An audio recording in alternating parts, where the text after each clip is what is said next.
Éliphas Lévi, born Alphonse Louis Constant, was a French occultist and author of significant influence in the 19th century. He is perhaps best known for his books Dogme et Rituel de la Haute Magie, translated as Transcendental Magic, and La Clé des Grands Mystères, or The Key of the Great Mysteries. These works have had a lasting impact on Western occultism, setting foundational ideas and symbols that would be adopted by later figures, such as Aleister Crowley. Now, the Order of the Templars, or the Knights Templar, is another fascinating subject on its own. Originating in the 12th century, they started as a Christian military order, providing protection to pilgrims traveling to the Holy Land. But their influence and wealth grew to such an extent that it threatened even kings and popes.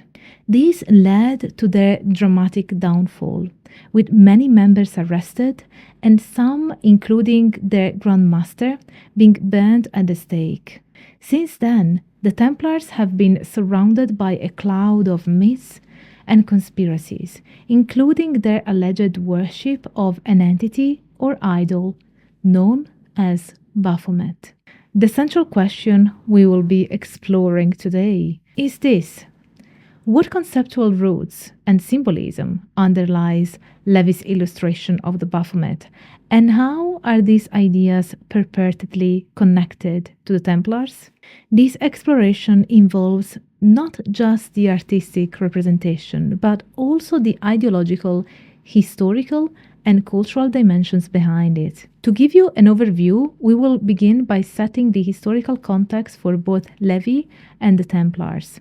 We will then dissect the symbolism of Lévi's Baphomet and its ideological underpinnings, followed by an examination of the alleged relationship between Baphomet and the Templars.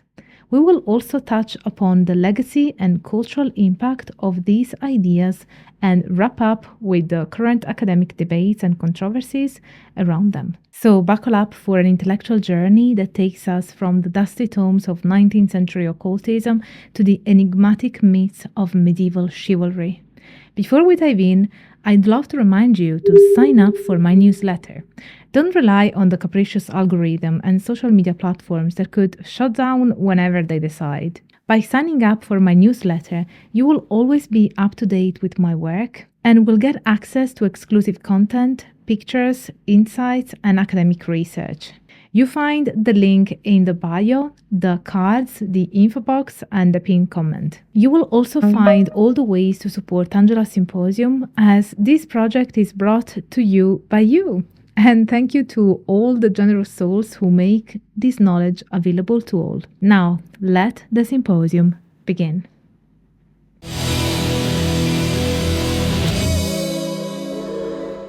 Hello Symposiast, I'm Dr. Angela Puca, Religious Studies PhD, and this is your online resource for the academic study of magic, esotericism, paganism, shamanism, and all things occult. We begin our exploration by setting the historical context for Éliphas Lévi, originally known as Alphonse Louis Constant, and often called by English native speakers as Éliphas Lévi, but I will go for the French pronunciation. Born in 1810 in Paris, Lévi lived through a period of significant sociopolitical upheaval. The 1848 revolution in France, the emergence of socialist doctrines, and a resurgence in mystical and religious studies all deeply influenced his work. Lévi initially started his career with aspirations towards priesthood, but gradually diverged into the study of the occult after his disillusionment with ecclesiastical life. It was in the 1840s that Lévi began articulating his socialist doctrines, which would later deeply inform his occultism. His works, notably Transcendental Magic and The Key of the Great Mysteries, were not isolated treatises, but emerged against a backdrop of a society grappling with rapid industrialization, political turmoil, and a crisis of faith. This tumultuous landscape led Lévi to develop a version of occultism deeply imbued with a quest for social harmony and a perfect social order, a topic we will delve into further in this episode. Switching gears a bit, let's travel back in time to the medieval era to understand the Knights Templar.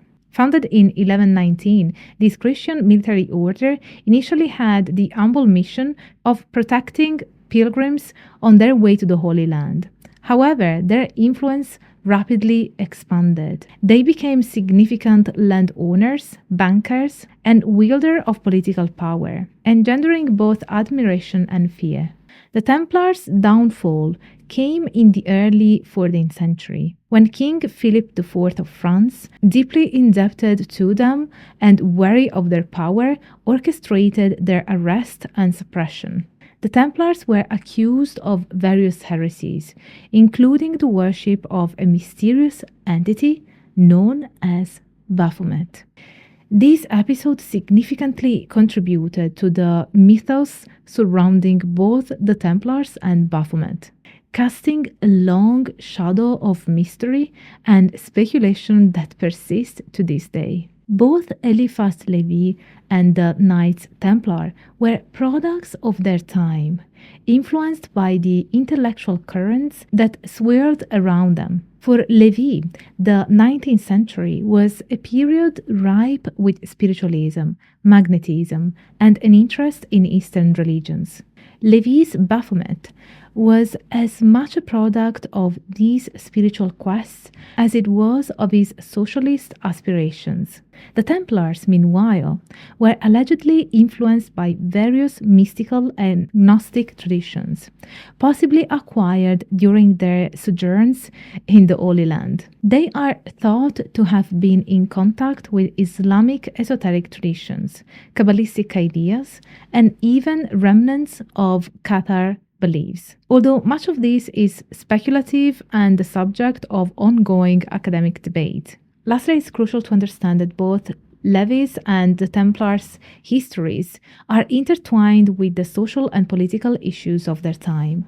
Lévi's Baphomet, for instance, aimed for a synthesis of science, religion, and philosophy against a backdrop of political upheaval and the failed revolution of 1848.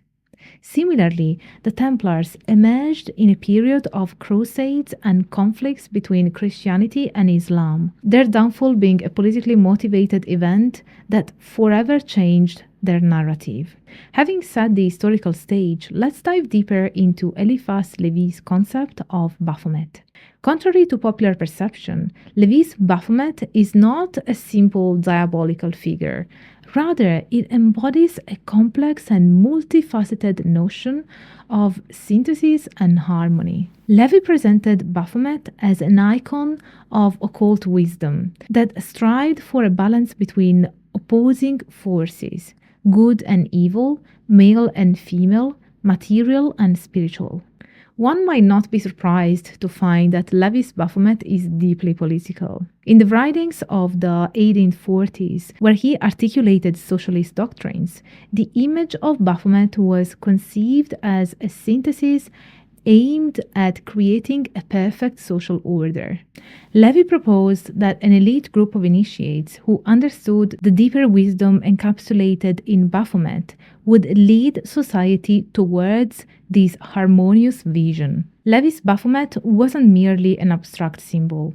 It was an active tool for individual and collective transformation. The initiate, according to Lévi, must first create oneself, an existential project aligned with emancipatory Luciferian ideals of liberty and knowledge. Lévi was explicit about his universalist aspirations to pave the way for the emancipation of all, leading eventually to a universal family equal before God. I have another video dedicated to the Baphomet and its meaning for Éliphas Lévi, and I recommend you check it out. This utopian vision, however, had its gatekeepers.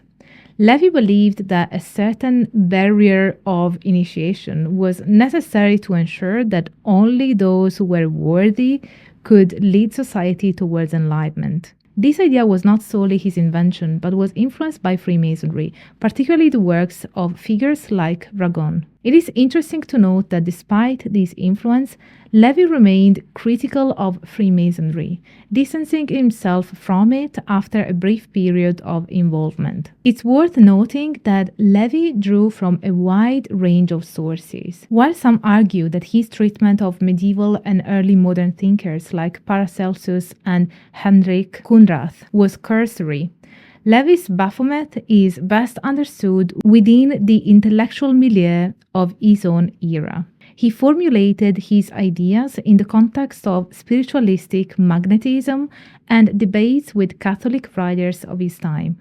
His astral light concept, so central to his Baphomet, finds its roots in the spiritualistic concerns of the 1850s. In Lévi's complex web of ideas, his identity as a true Catholic played a significant role.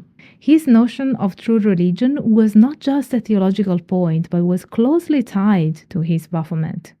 He believed that the decoding of true religious wisdom through the symbolism of Baphomet would lead to the creation of the kingdom of God on earth.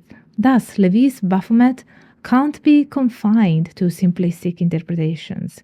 It's a rich symbol that encapsulates the spiritual, political, and social aspirations of its creator, designed as a vehicle for both personal and collective transformation. It brings together science, religion, philosophy, and politics into a grand synthesis aimed at nothing less than the transformation of society and the self.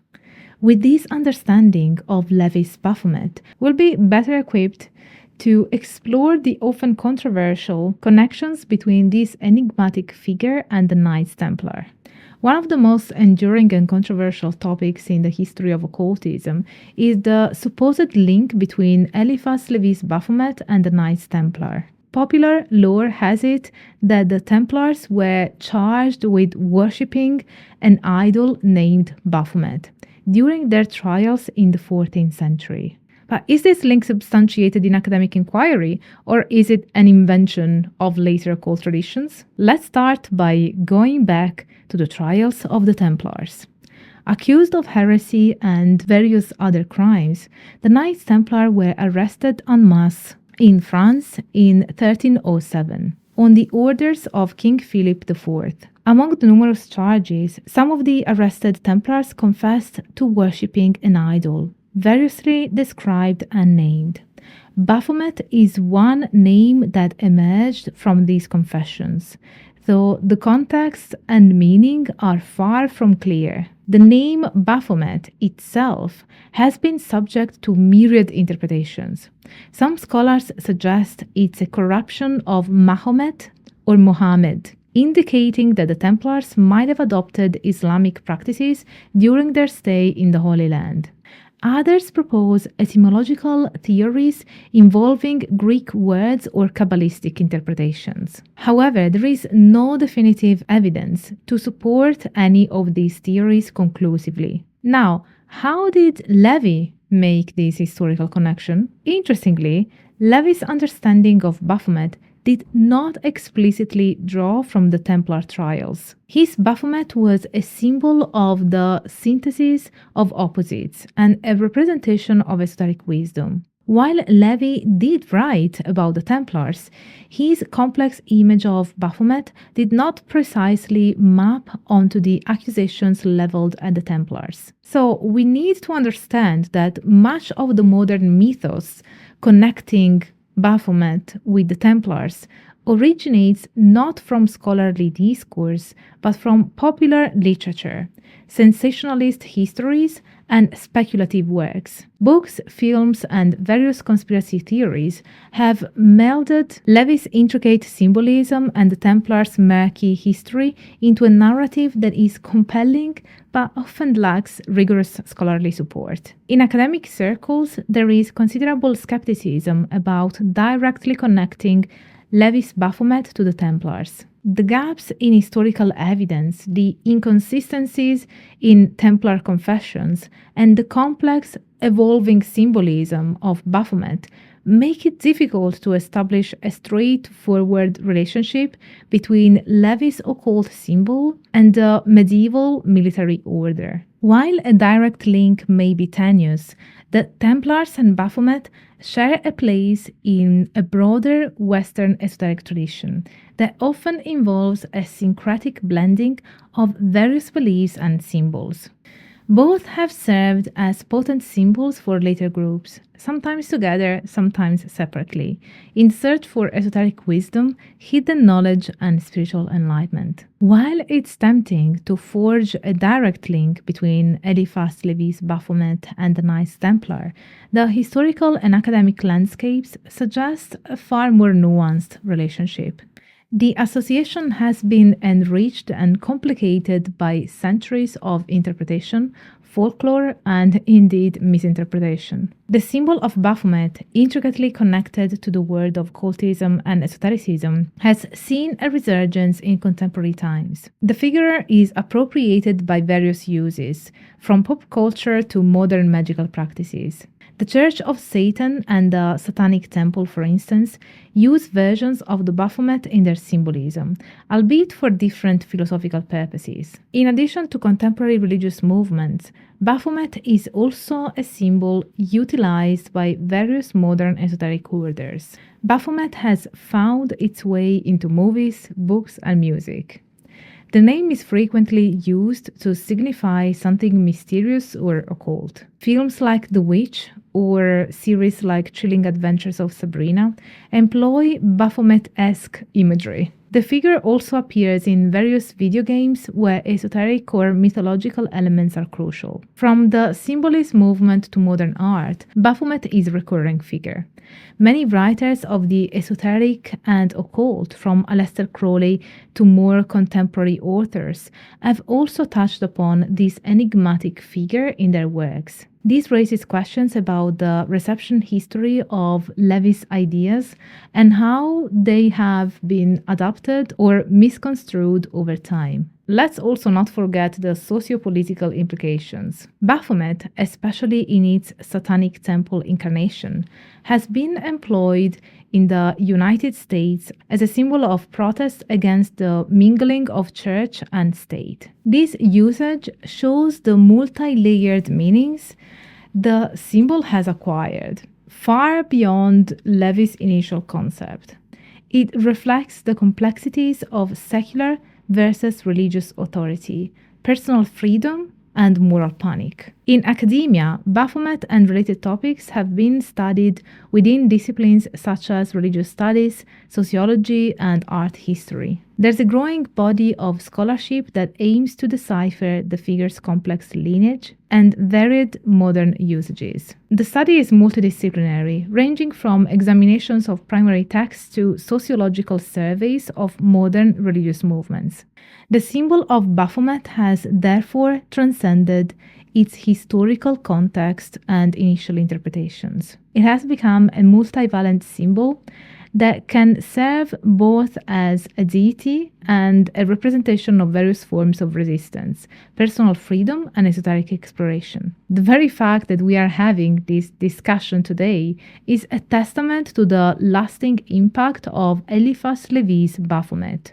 To sum it up, Lévi's synthesis of politics, religion, and esotericism in the figure of Baphomet has proven to be extraordinarily potent. It has survived the scrutiny of critics, the misinterpretations of followers, and the ravages of time to become an enduring and highly adaptable symbol within a plethora of different contexts.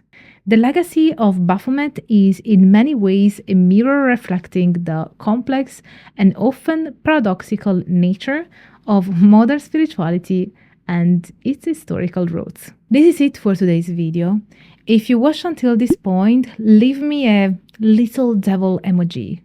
Now, my dear symposiast, this project of delivering free academic knowledge based on peer-reviewed scholarship can only exist thanks to your support.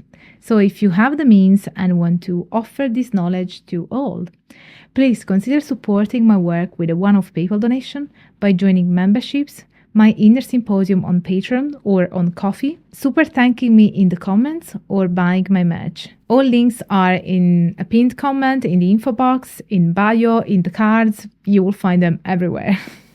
Also, don't forget to sign up for my newsletter to get to know me better through my personal reflections and ponderings over my academic work and all things esoteric.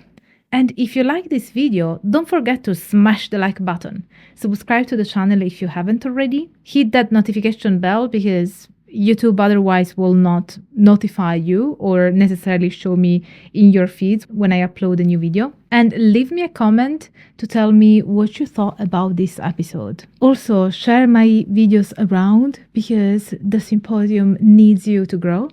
And thank you so much for being here. And I hope that you stay tuned for all the academic fun. Bye for now.